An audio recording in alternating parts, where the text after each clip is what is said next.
this service. Because you are professionals. You are business people. Men and women. Men and women who create and makes a nation.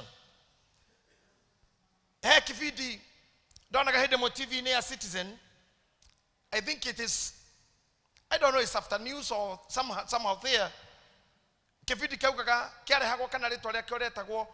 Who owns Kenya? I don't know because I don't have time for TV.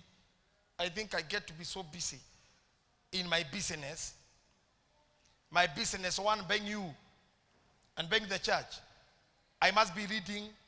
I must be in Google doing a research. So if the program still there remains in Citizen TV, you can again watch. Also, you can go to YouTube and you can see them. Who owns Kenya? Now, who owns Kenya?